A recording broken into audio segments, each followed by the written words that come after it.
doing? Here we go, my little lobster friend. You look much more like a lobster in this picture than you do a crab. Yummy, yummy lobster. Don't worry, we're not going to eat you up. But there are your energies we're focusing on. The others are completely closed down because we're on the spectrum of the water elements.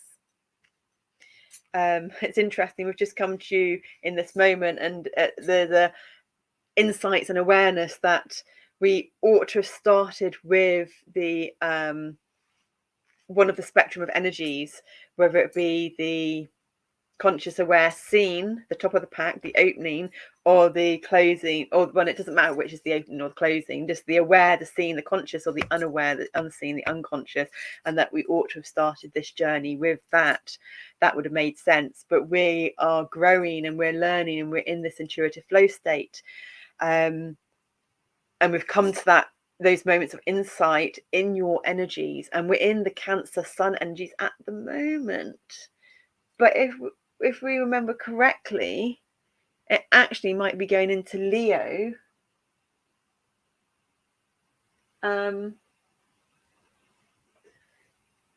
What date is it that goes into Leo? Is it the 21st? Because that is today.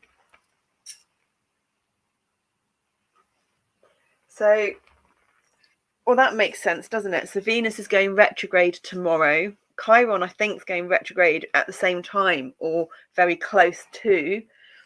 And we go into Leo tomorrow. So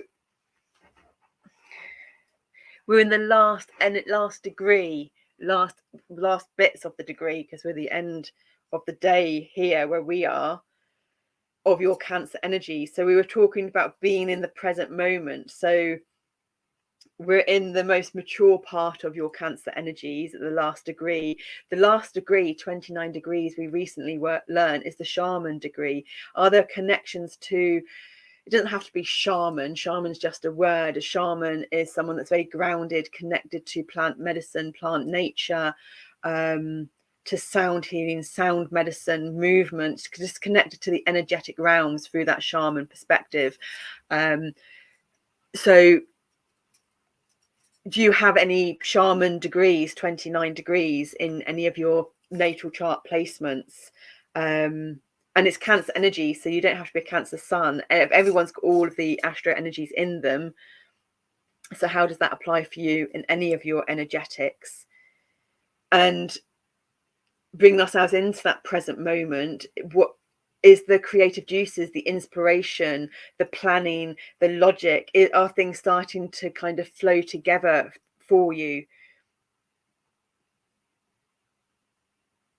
Like they're still seeming a bit kind of a wobbly, a bit hey over here, over there, but it is actually, you've got the threads and you can bring them together and start weaving them, whereas before you couldn't even see the threads. You had to go buy them or purchase them or find them before you could even start weaving. So that's interesting that we've just got those feelings come in for you, Cancer, before even turning your Lefruma card over. So let's see what Lefruma says.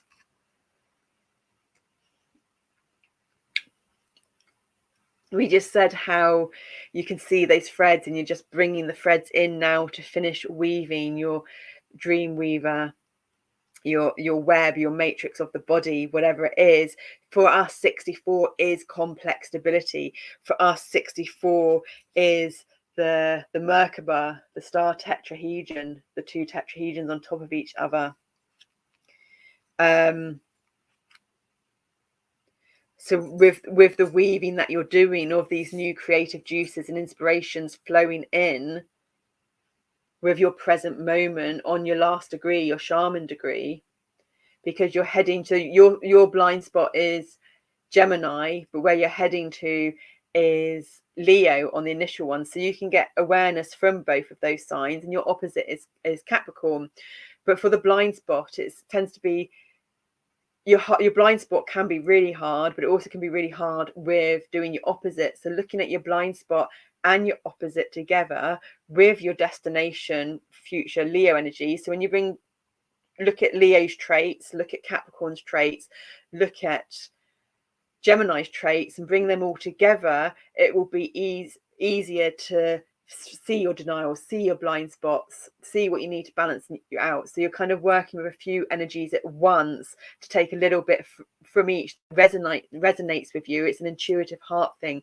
You might feel drawn to something because of the color. You might feel drawn to something because of the shape or the pattern, or just how it makes you feel when you think about it or see it or what have you. But there's a complex stability happening, a karmic completion. 6 + 4 = 10 in the expansive realms. In the contractive realms, you're on a plus or minus 2, which were the number actually of Pisces energies that came in. 2 was the dominant number there. 6 is the number unconditional love. 4 is the number of firm, strong, flexible, balanced foundations, which are really important. And 2 is balance. It's a choice card as well, balance of masculine and feminine. And 4 actually was the number of Scorpio. 31 was the Scorpio card, which added together make a 4. So you have your claws in all the water energies, and you have an understanding of all the water energies in your chart, in your body, which is beautiful, because then when you get these threads all coming in from all directions, they're from all your body, you can put them together and create this divine masculine complex structural integrity, because you're a watcher. You've learned to observe yourself, you've learned to witness yourself, you've learned to be able to step back, observe and watch yourself, your actions, your words, without judgment, with compassion, with patience, with curiosity, with want and intention to understand yourself, so that you can understand how you learn, so that you can be the best person you can be for you, for those around you. Animal totem. What animals speak to you? Do we see any animals in this card now? We've seen a little baby bird there, and a fox, a curled up fox, and a cow's head, an eye from a cow's head. Cows are very sacred in India. The 10 of Cups card from our India deck, which got burned accidentally or not accidentally, depending if you speak to our subconscious or our conscious, is the 10 of Cups cards, which is the beautiful family emotions. It's the end of the pack. 1064, the 10. It's the end and the beginning. The baby bird that we saw, the fox that's curled up resting. So yeah, are there animals that speak to you? Do you need to connect to animals more? We talked about watching yourself to learn about yourself. What about watching animals? We can watch nature and watch animals and learn about ourselves through watching animals as well. So the poem. Spirit familiar, frequency that waits, watching for you to sight its presence. It does not walk with you, but gazes through the glare of beasts and bugs that eyeball you. When you eventually connect, it will walk with you, reach out to teach you, and then flee like the sun at dusk. This is your connection to the creatures around you, and is the breath that connects to all the mystical fauna you've previously been. Cherish the lessons, those unremembered creations, creatures. Are you your own animal totem? Do you have a mythical animal totem?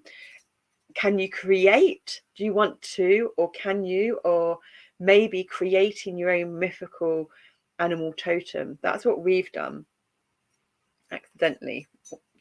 But yeah, we love our mythical animal totem. And so your microcosm, this is your micro, this is your macro. The microcosm, what's happening in your internal subjective reality. 6 of Pentacles. So we've got the complex stability, 64. We had your 10 of Cups. And now we've got your 6 of Pentacles. 6 is the bridge on the center of the Tesla code, the 3, the 6, the 9, the bridge from the unseen to the seen, which is perfect. If this is your microcosm, your internal subjective reality, it's the unseen, it's the intuitive, the subjective, the central nervous system, your emotional house. You're on the bridge. Not only are you on the bridge of 6, but you're on the bridge of the 6 of Pentacles, the 6 of Earth. So you're in the most manifested energetics into physical form in your unseen internal subjective reality in your body, ready to just get on that bridge and flow out to the macrocosm.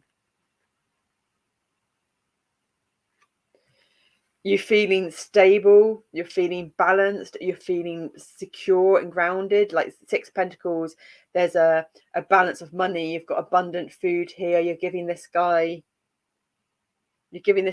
some gold coins or something. You're just content and relaxed on your face. So there's a peace, there's a calm, which would make sense in your internal subjective reality. These are energetics. So whether you're actually feeling these energetics, these are the potential of energetics for the Cancer collective that you have a choice, free will, to harness or not.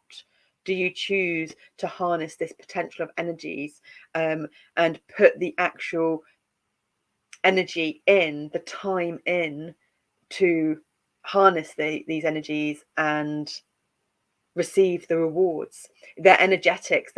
Energetics don't always transpire into the physical. We have to choose to take a journey that allows that to happen through action of some sort. And it doesn't, for us, it's work smarter, not harder. It's maximum output, most ease. So it doesn't matter what situation we're in, whether we're low energy or high energy, there's always something that we can choose to do or not. And look at that. It doesn't, because your macro, your outside world, is feeling like an effort. So we're feeling that maybe it's like, oh my God, you're telling us we've got all this ground, firm, balanced, happy, content, abundant internal reality going on. It's like, I don't feel like that at all. What are you talking about, woman? But they're the energetics that we have to harness. So if these were the other way round, the internal reality would be chaos, but you would be presenting a surface of, actually, no, everything's fine, everything's okay, I'm wonderful. And inside you're just screaming and crying and wanting to get out. That's not the case. It's the other way round. The energetics on the inside that you can harness and jump on are beautiful. And even though it's feeling like an effort on the outside, there's something that you're choosing consciously to do. Maybe you're choosing to consciously live from your conscious mind because you don't have the awareness to live from your heart. You're not aware there's another path, another direction that one can take to embrace these energies, where it is work smarter, not harder, where it is maximum output, most ease. We prefer those words to maximum output, least effort. Maximum output, least effort, because in the world's manifestation, unless we're a completely clear channel, tubular bodied, enlightened human that has no more toxins to purge, which in this modern world and with the generational lineage of each of us and our cultural lineage generally isn't the case, because that does take a lot of time and energy and effort, then we just lost our track there. Yeah, you're not going to be a really enlightened being. So choose to become aware that there is a path where we have to trust in the unseen, the unknown, in collaboration with our heart, the deepest depths of our heart, and trust and choice and free will, that we can harness the journey of maximum output, most ease. And then we won't be constantly carrying the brooms up a mountain, hurting our back, with the cat's claws digging into us, so there's extra pain. Instead, we've taken off our cloak, we've made a pouch that our cat can just lay in on the front, we've stacked these up and put them over our shoulder in a V thing on the back, so we can put both arms on them and like lever carry them so that our arms are actually supported. It's pushing our shoulders down, pushing the weight into the earth with gravity, so it can have that Newton's law, equal and opposite reaction, pushing up to just smoothly walk up that mountain and create. We just got to change the pattern, we just got to change the posture, whether it's from the mental mind first, or whether it's from the body first, or whether it's from the heart first. And you are the heart, the chest, and the breast. You are the chest area, the breasts, and the stomach. So when we're hunched over like this lots, then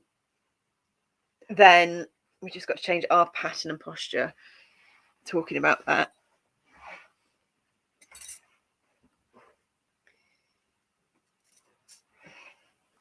Oh, we always fell on the floor then.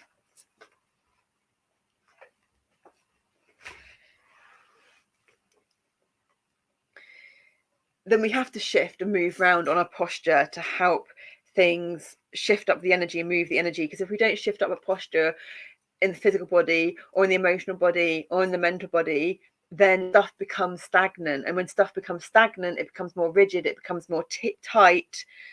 And those threads that you're pulling in to weave, there's not going to be enough slack to do it. You're going to put, they're there, you've got hold of them, you pull them in, but they don't all quite reach into the middle. You need more length, you need more slack, but you can only do that to create it, to create movement, to create flow. And maybe that is in your front area. And you may wish to look on YouTube to do something like that first, or you may just wish to connect in with your breath, and your heart and your deeper self, or your higher self that some call it, or your soul or God, or whatever it is that you use for to understand there is a force out there greater than us little mere humans. Sleep reprogramming before you go to bed at night. Talk to yourself, if there's anything that's resonating, and just say, what is there that I could do to, or I think this is what I need to do. I don't know if that's the case. That's my conscious mind. Maybe there's something else. Please, can you guide me through my dream time, or my waking dream time, or a moment of inspiration or clarity, so that you can harness these internal subjective realities. And from the Archangel Metatron, because that brings because it's just beautiful. It brings you into 10, a new dawn. Welcome back. Welcome home, Cancer, to your heart. There's your 10-10, a double karmic completion. And not even just a double karmic completion. You've managed to see the perspective of the 10 of Wands that isn't negative. You've got 10-10-10. You've got a triple karmic completion. You've got a triple phi. You've got PHI, the mathematical term for the center of that, the spiral, the Fibonacci of the pine cone, of the sunflowers. Wow, 10-10-10, 3 endings, 3 beginnings, power of 3, so be it. And even then, that's the 6 of Pentacles, and you've got 66. 66 is the number of healing, and 4, the leftover on its own, that's the collective house of Cancer, house 4, of your home, of your roots. You've created the slack, you can pull it all in, you can finish your weaving. Everything is that the potential of energetics that is there for you, if you wish to choose to apply and take action and put in little bits of effort with compassion and patience. You're on a beautiful ride and journey that you can embrace. So that was wonderful energies to experience. Thank you, Cancer, for letting us experience and perceive through your lenses and filters of perceptions. Take care.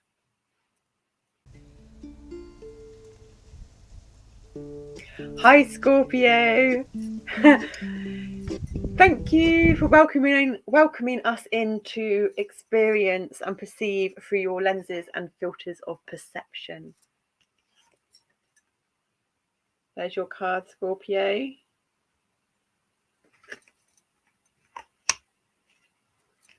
Let's see what we're dancing with on the La Fruma card. Ah, this was the bonus card for Sagittarius the other week. So we've got Scorpio, in your water energies, we're dancing with pinks and blues and browns.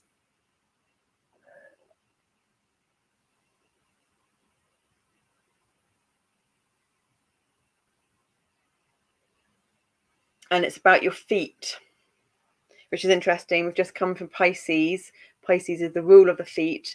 You are the ruler of the pelvis, the groin area. You're the ruler of, the pelvis, the groin, reproductive organs. And so if this is talking about feet, it's the energetic pathways from your feet. Your feet have the most bones. We can't remember how many. Is there like 106 bones in the feet or something? There's a load of bones in the feet. So is there energetic alignment happening or misalignment between your feet and your pelvis? What's your gait like? What's your walking like?